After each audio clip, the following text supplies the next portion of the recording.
Hey guys, welcome back. BDCKR here, and we're back with our weekly recap of all things Injustice. This is for the week of October 15th, 2020. The current character challenge is Arkham Knight Catwoman. That is a 1 week repeat, as it has been for a very long time now.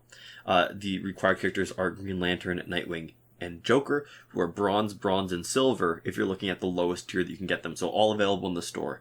Not too bad for new incoming players. About as good as it gets, minus the not counting the ones that have no requirements whatsoever. So her passive, is Cat and Mouse, which is Catwoman's damage over time attacks cannot be rinsed by tagging out, and the damage over time becomes more powerful with each Arkham Knight character on her team. She has 1300 attack and 1000 health. She was last available in April of 2020, so pretty recently. Yeah. Like, as far as repeating a challenge goes, about as recently as you ever get.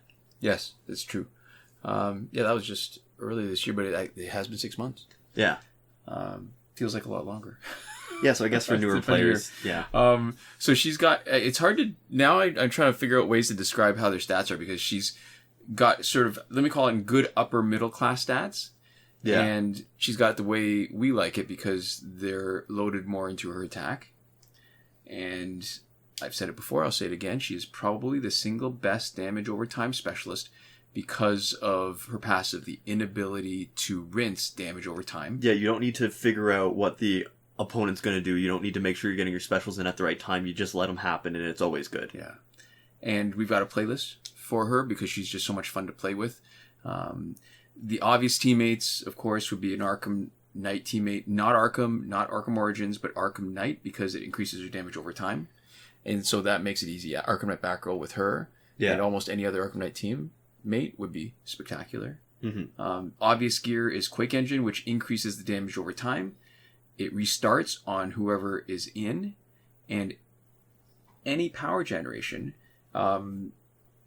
would give her more specials, or any damage over time gear, because non-rinsing applies to any damage over time, not even just hers, that you can get from gear. Those would all be good gear choices. And I guess the one thing that hits the sweet spot is the Heart of Darkness, because it gives extra damage over time, and it gives pretty good power gen. Yeah.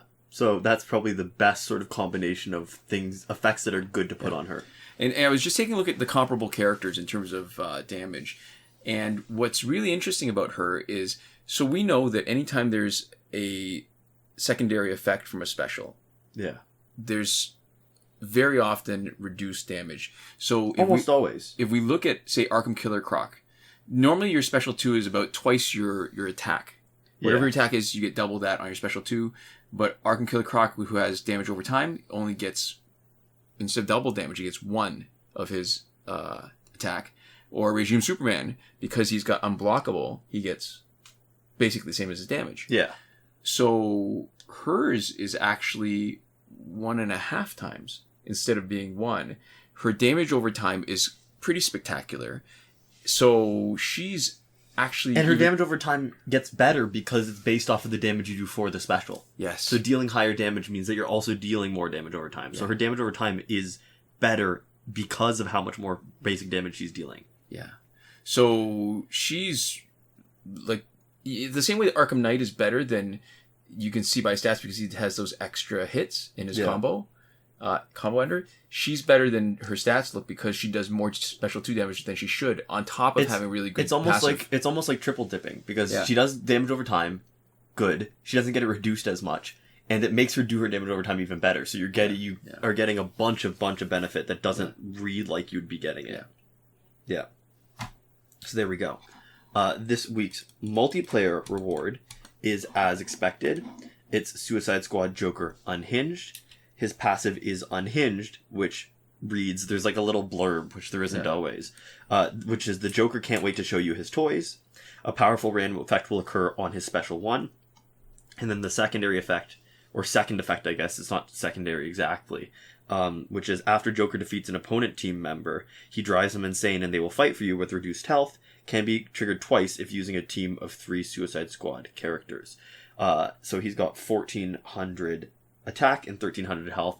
I also think it's funny that they say can only be triggered twice, like it matters. Like after you've beaten the third guy, like you'd feel gypped if you didn't get to take control of him as the fight was ending. Right, right.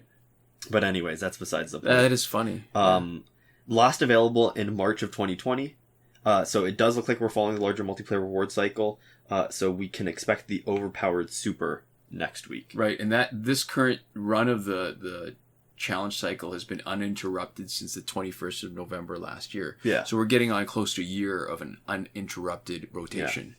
Yeah. I guess it says can be triggered twice, so maybe I guess if using a team of 3 Suicide Squad characters. So, you know, obviously what it's saying is that it doesn't trigger twice if you don't have a full team. Right. But I also wonder if that takes into account like Aquaman's Atlantean hero. Do you take control of Atlantean hero if you kill him with Joker Unhinged? Oh, that would be interesting, wouldn't it? Because then if it only triggers twice, then that's kind of... That would be such a great way to troll him. Yeah. Although the problem is, no matter if you're doing the trolling, you're the actual live person who's wasting your time, and the other person is just the computer-controlled thing. So who's getting trolled there would be very... But it's one of those fun things to do just to spend some time on. Considering we've played this for years, and you know how sometimes you play a game and you... To get more play out of it, you play it for objectives that weren't actually intended. So, but maybe that's one can only be triggered twice, right. Or can be triggered twice means. Right. Because other than that, like, what do you? Yeah. How many times do you want it to trigger? And so here's a good point, right? So he's got 2,700 combined base stats, and Arkham Knight Catwoman only has 2,300. Yeah. So that's another 400. That's like what more than 15 is more than 15%, I think, a boost. And somehow, despite those high stats, this is worse than a card with no passive, because the passive is actually, like we were joking about trolling. I mean, his passive is actually detrimental to fights. So when a card is driven insane by his passive, it has no passive, it loses all gear effects, and you get back 1/3 of the health. Yeah. So if you're fighting against weaker cards when you're farming, it slows that down. You have to let whoever you took over either tag out or die. Yeah. And it gives your opponent a chance to build up some power while you're killing time like that. Yeah. And if you're in any online multiplayer match, it's just an opportunity for your opponents to wail on something. You don't get a chance to do meaningful damage. Yeah. No, definitely not enough meaningful damage to justify the waste in your time. Yeah. Yeah. And I guess the part that we ignore a lot is the first bit where they have to make it sound especially good by psyching up and saying, Joker can't wait to show you his toys. A powerful random effect will occur on a special one. So that the random effect could be poison, power drain, or power gain, or life drain. And I'm not a big fan of random effects in general on offense, because you can't plan with it, because they're not all as good as each other. Yeah. So you want them to be a completist. You don't even need him to be on a Suicide Squad team because there's 3 other Suicide Squad characters. Mm-hmm. So yeah, I'm not a big fan. It's just not great. Yeah. Like the random effects always seem interesting, but you always end up just having one that you want, and then maybe one that you're okay with, and then one that's disappointing. It's not actually like any more fun to play. It's just less consistent, so you can't plan. Yep. Yeah. So in the store, we really ragged on the Joker, but he deserves it. Yeah, in the store we have the most wanted pack for $26.99 Canadian. And this one, I think, is one of the packs that hurts the most to be a cash pack, because it was for so long such a good credit pack. Right. It used to be 600,000 power credits per pack. You get 3 out of a possible, it depends on what it was. I think at the time it could have been 10 or 11. The most recent, we did pack opening on this. The most recently, June 2018, back when it was power credits. Arkham Knight Batgirl, Black Knight Martian Manhunter, Rebirth Jessica Cruz, Shazam, Teen Titans Raven. And those are the ones they list, and they say 8% each. The ones that they don't list, and we're going to assume that it's going to be the same as what it was back in 2018, only because... We're not paying money for... Yeah, those are the same ones that they listed before. Yeah. And the unlisted ones are Killing Joke Joker, Regime Superman, Arkham Knight Harley Quinn, Teen Titans Cyborg, Arkham Origins Batman, and the regular Batman Prime. And what's ridiculous to me, the 3 that are awful, especially if you're paying $27, is Regime Superman, who's in the store, Teen Titans Cyborg, who's in the store and pretty bad, and Batman Prime, who's also in the store, like regularly for power credits. And those are... we didn't get enough more of them that it's totally skewed, but when we did our pack opening, those were the 3 that we got the most of. And then the next most was Killing Joke Joker. Yeah. So Killing Joke Joker was good and still is. But Yeah. for Arkham Origins Batman, I think, is, even though he's in the store, he's more valuable than Raging Superman, Teen Titans Cyborg, or Batman in terms of power credit cost. Yeah. And he's just a better character. So it seems like it's not as much as a ripoff if you get him than if you get one of the higher percentage ones, which are 8% doesn't round out. 8% for 11 doesn't give you 100. Yeah. So those three that were awful are the ones that are slightly higher percentage, at least in our opening. Yeah, and it just does suck that they were making the game less inviting to newer players. Yeah. To try to make more money instead of making it a better service that's more likely to collect sort of fans. Yeah. Right? For less of a chance to monetize it. It is a little sad. But anyways, in our Survivor, we have the LexCorp gear set until the 21st of October, 2020. Phantom Zone is over. Fight 62 is still broken. Last weekend's breakthrough was Bane, Killer Frost, and Ares, as expected, and based on the current schedule, likely this weekend will be Sinestro, Green Arrow, and Scorpion. And I say current schedule, I really just mean schedule, because it's never failed us since it's been tracked. And we do have a link in the description to a Reddit thread from a Reddit user and Injustice fan, Devlin16, that goes over the complete breakthrough cycle that's worth checking out. Lots of good stuff actually on the subreddit, just in general, for resources and community. Yep. Moving on to current glitches, remember that every working glitch is explained in a video, a tutorial, as part of the playlist that you can reach by clicking the eye in the top right corner of this video. We are Android only, so we can only confirm these glitches for Android. Spoiler, there's nothing new. And maybe we'll just quickly motor through because we've actually spent a lot of time rambling already. Mm-hmm. We'll start with not working glitches. Nothing for power credits. We talk in Season 6, Episode 9 of our now titled Q&A, link in the description, about a glitch that does exist that we don't want to endorse, but it's risky. We don't want to endorse it. We don't need to say anything else about it. Yeah. Other glitches that used to work but don't right now or anymore, getting past multiplayer season rewards, getting multiplayer season rewards in a way that you can exploit, getting through Phantom Zone quickly when it's still running. None of those worked. Mm-hmm. Working glitches, you can play Phantom Zone repeatedly when it's there. Challenge reset that requires Google Play Cloud Save has been confirmed working on Arkham Knight Catwoman.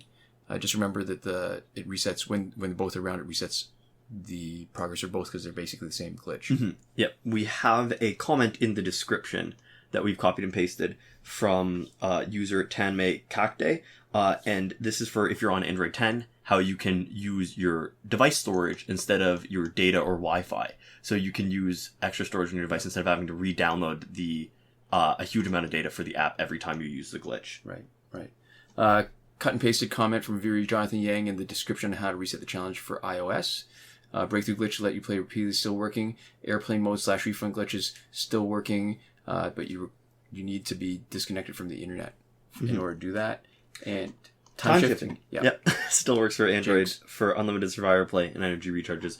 As always, once you're finished futzing around with time, but before you go back to playing with business as usual, return your clock back to normal. Yep. And last but not least, in between the not working and working glitches, we have the promotion glitch, which is the glitch where you can promote a character that is still locked. It hasn't had the right conditions since update 2.14, so it's not testable, it's not usable, but it is technically still there, I guess. So we leave it in because we're pedantic. So there we go. And that is all the content this week. As always, we'll slow down and take this one nice and luxurious because this is a part that we want to get right, which is thanking everybody who supports us on Patreon. We really do appreciate everybody's support in any way, but Patreon, the people over at Patreon pay us money to say their names, and we like to give a little sort of special shout out here at the end. Yeah. So we'd like to give a huge thank you to Consul Peasant and Edwoon, who are supporting us at the top tier Last Word, to Mohammed Albshaiti at the Your Message Here tier, Shawn Farrell, Daniel Simonson, Aaron Maule, Michael DeVries, Brandon C., Irvin Ruiz, and Eddydoo, who are supporting us on the credited level, and Chris Wolff, Scarlet Dani, Awesomegamer241, Pavu RS, and Gavin Mallott at the gratitude level. Thank you all so much for your support, and thanks to everyone for watching. We'll see you next time. Komoda.